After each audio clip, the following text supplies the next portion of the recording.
Sí, saludos. Vamos con el ejercicio de campos eléctricos del examen de 2023, segunda semana de febrero. El primer ejercicio nos dice así: una lámina infinita con densidad 53,1 picoculombios por metro cuadrado está situada en el plano z igual a 5 metros, y otra distribución lineal infinita con densidad 2,78 nanoculombios por metro lineal, ¿no? Está situada en la recta igual a 3 metros y z igual a menos 3 metros. O sea, se ha calculado el campo eléctrico en el punto 0, menos 1, 0. Bueno, este ejercicio es bastante complicado. La verdad es que de los ejercicios más duros que uno se puede encontrar en exámenes, ¿eh? Lo siento por los que se presentaron en esta convocatoria, pero eh, partían como un supuesto menos. Yo desde luego no habría sido capaz de resolver este supuesto si hubiese estado en el examen, lo digo con sinceridad, ¿eh? Me habría ido rápidamente a otros supuestos para intentar arañar los puntos y ya está. Pero bueno, una vez completada con la solución del equipo docente y visto, vamos a intentar explicarlo para que se pueda entender. El problema es que nos preguntan dos dificultades en un solo supuesto. Generalmente solo nos enfrentamos a una, ¿no? Vamos con la fácil. Lo primero que nos dije es un plano en el punto z igual a 5 metros. El punto z igual a 5 metros está más o menos así, entonces vamos a contar, digamos, con una especie de lámina que es tal que así. El eje Z sigue saliendo por aquí, ¿no?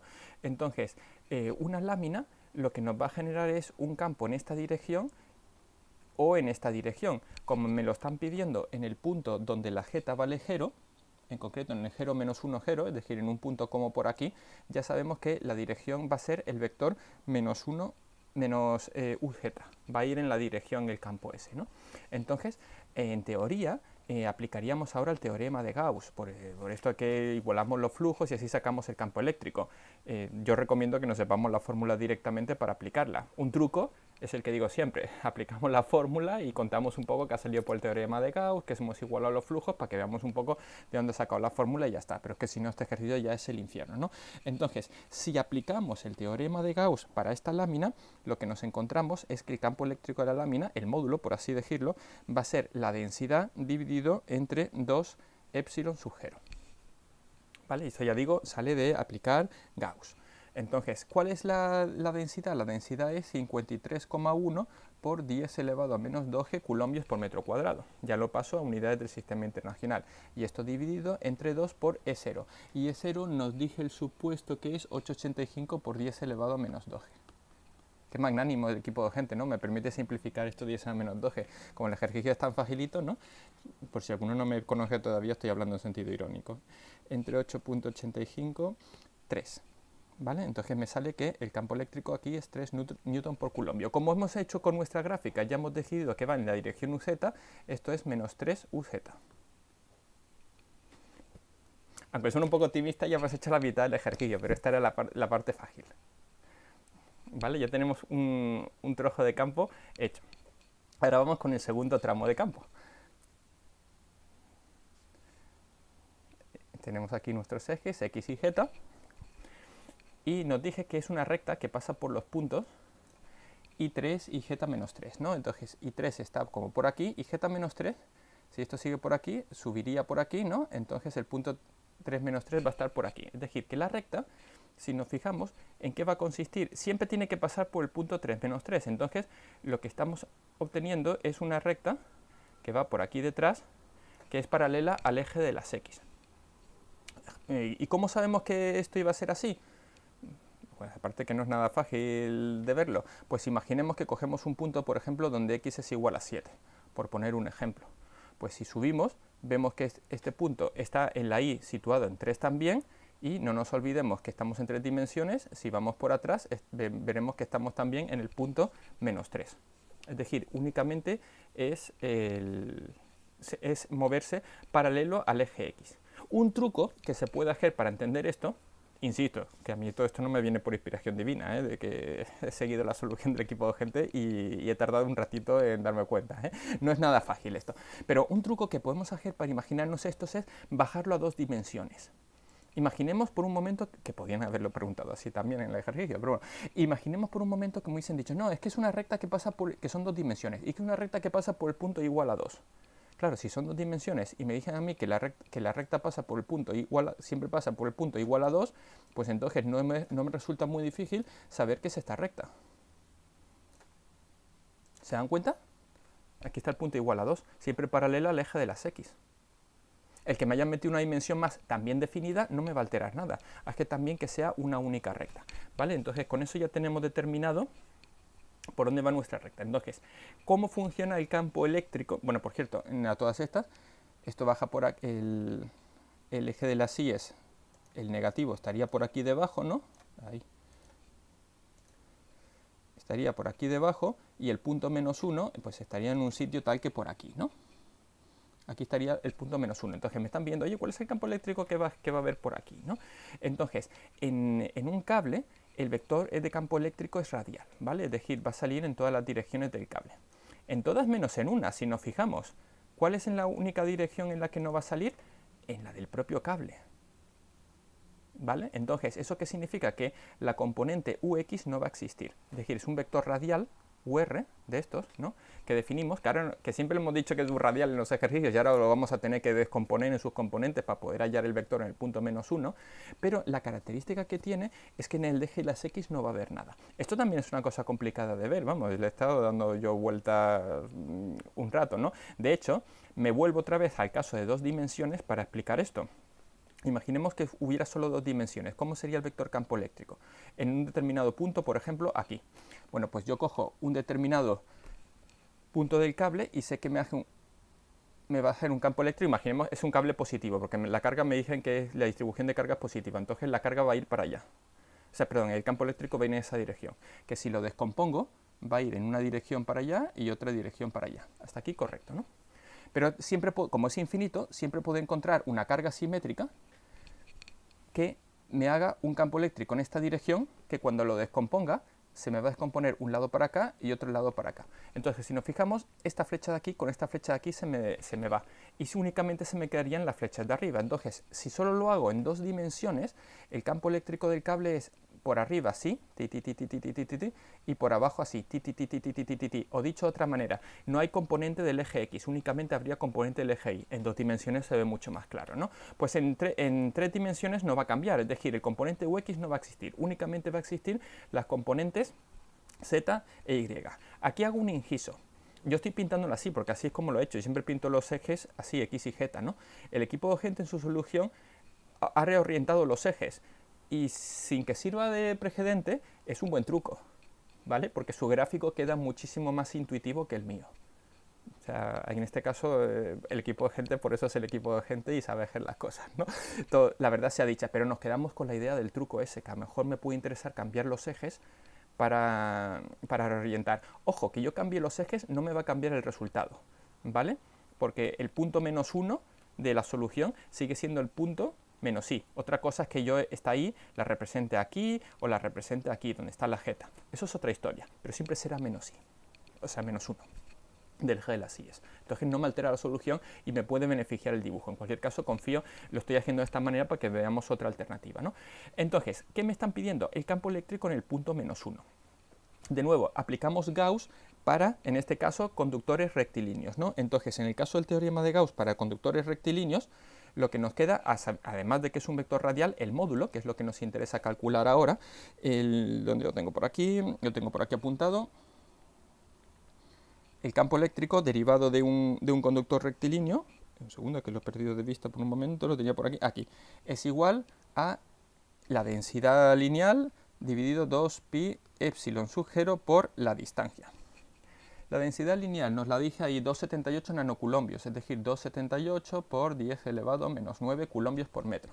Y abajo 2pi epsilon sub 0, que es 885 por 10 elevado menos 2g, nos lo da el enunciado en el encabezado, ¿vale? Y me queda la distancia, ¿qué es esta d? Bueno, pues esta d es la distancia que va desde el punto este, el famoso 3 menos 3, ¿vale? Y z hasta el punto -1 de las i's, ¿vale? La distancia, lo vamos a pintar en verde, sería todo esto de aquí. Esto es la d, ¿vale? Entonces, ¿qué está pasando aquí? Que nos está saliendo un triángulo rectángulo, ¿vale? Que vamos a expresarlo ahora de una forma, vamos a, digamos, a extraer el triángulo rectángulo para verlo más claro, ¿no? Entonces, este triángulo rectángulo básicamente es esto,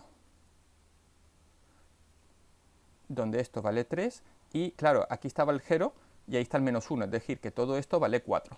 De 3 a 0, 3, de 0 a menos 1, 1, 4. Entonces, ¿cuánto va a ser la distancia? Pues por el teorema de Pitágoras, ¿no? 3 cuadrado más 4 cuadrado raíz cuadrada, ¿vale? Y esto significa que la distancia es 5. Entonces, donde está esta D, pongo 5. Y con esto ya tengo el módulo del campo eléctrico en el punto menos 1. Entre 2, entre pi, entre 2g menos y entre 5. Vale, y esto me sale un número curioso, me sale 9,9988, así que directamente 10 newton por coulombio es el campo eléctrico en ese punto. Vale, ya lo tenemos. Claro, ¿cuál es el problema? Sus componentes vectoriales, porque aquí el campo es vectorial y lo voy a tener que sumar vectorialmente, porque lo tengo que añadir a otro punto, ¿no? Si aquí si solo hubiese caído el cable, podríamos haber colado 10 newton coulombio con vector radial. Y probablemente nos hubiese colado, pero nos lo han metido con el otro para que sumemos y estas historias, ¿no?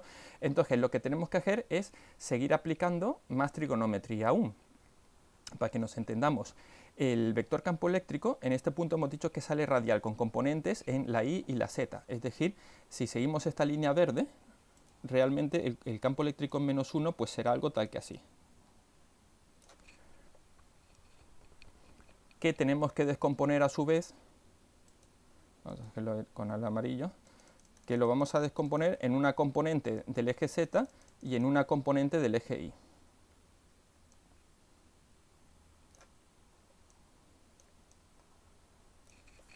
Si nos fijamos, no nos sale componente en el eje de las X, ¿no? Bien, vale. Entonces, si miramos este ángulo de aquí, que lo vamos a llamar alfa, ¿vale?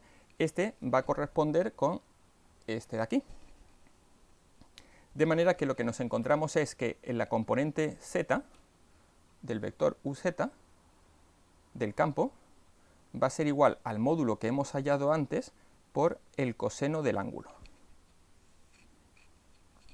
Y por el contrario, la componente Y va a ser igual al módulo que hemos hallado antes por el seno del ángulo. De momento, así. Ahora vamos a ver los signos, ¿vale? ¿Y cuál es el coseno del ángulo? Bueno, pues el coseno del ángulo, el coseno siempre es el que toca, es el cateto que toca el ángulo, ¿no? Entonces, en este caso era 4, y la hipotenusa 5, es decir, el coseno de este ángulo es 4 quintos, y el seno de este ángulo es 3 quintos. ¿Vale? Entonces, bueno, vale, ya tenemos esto. ¿Y qué pasa con los signos? Pues si nos fijamos en nuestros propios dibujos, la componente, esta línea amarilla se supone que debería salir realmente más paralela al eje de las zetas, ¿no? Porque es el vector UZ. Pero bueno, eso es lo de menos. Lo que sí que me interesa es que va en el lado positivo de la zeta. Sin embargo, la Y, si nos fijamos, va para abajo, va en el lado negativo de las Y's, ¿vale? Es decir, que este me va a salir en negativo y este me va a salir en positivo.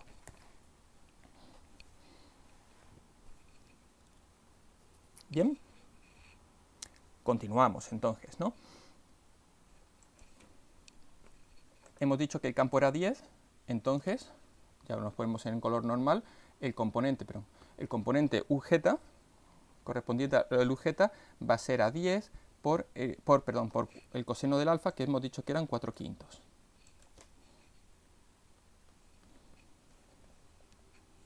Perdón, estoy diciendo este y el segundo creo que lo estoy diciendo al revés, ¿no? A ver un momento, me bajé que me he equivocado con los ángulos. Efectivamente, perdón, estoy diciéndolo al revés. Este ángulo no es error. Este es el seno y este es el coseno, ¿vale? El ángulo es este, no este. ¿Ok? Hacemos corrección. Es el del coseno. El componente de la Y es el del coseno, ¿vale? Porque en teoría, vamos a aclarar esta duda para que no se nos genere. Hemos tenido esto, ¿vale? Entonces, si este es el ángulo, realmente yo tengo que coger este, ¿vale? No este. Este no. Este es el alfa, ¿vale? Lo he expresado mal. Entonces, el cosenos es el que toca el ángulo, si nos fijamos, coincide con este de aquí, ¿vale? Bien, una vez hecha esta aclaración, esto es 3 quintos, la componente UZ. Entonces 10 por 3 entre 5 me sale 6. 6 newtons por culombio UZ. En positivo, ¿vale? Porque si nos acordamos, hemos dicho que la UZ era positivo. Y la UY, la componente es 10 por 4 quintos. Ahora sí. 10 por 4 entre 5, es decir, 8 newton por culombio UY. En negativo, porque hemos dicho que iba para abajo. Hay que refrescar, ¿cuánto nos había salido el campo de la lámina al principio de todo cuando hemos empezado el ejercicio? Menos 3 sujeta newton por culombio, ¿vale? Entonces, el campo total es la suma de ambos campos, es decir, por un lado, menos 8 UY más 6 UZ menos 3 sujeta de la lámina. Todo esto newton por culombio. Entonces ahora sí que tenemos dos componentes iguales, 6 menos 3, entonces se nos queda menos 8 UY más 3 UZ newton por culombio, que sería la solución del problema. Si alguien quiere calcular el módulo, también lo puede calcular, pero bueno, yo creo que con esto bastante sería con llegar hasta eso, que esto está plagado de trampas y problemas, ¿no? Y nada, confío en que más o menos se haya podido seguir un poco el problema. Ya digo, me parece muy complicado este problema, con muchísimas trampas. Yo creo que es el problema más difícil que ha caído en lo que llevo yo viendo de exámenes y estas historias, y lo siento mucho por la gente que se presentó en este examen, porque debió ser un gran sufrimiento, ¿eh? Vamos, ya que partes con un punto y medio de desventaja, a mi entender, ¿eh? Yo no habría sido capaz de resolverlo. En cualquier caso, si te ha gustado el vídeo, por favor, dale al like, acuérdate de suscribirte y muchas gracias. Un saludo.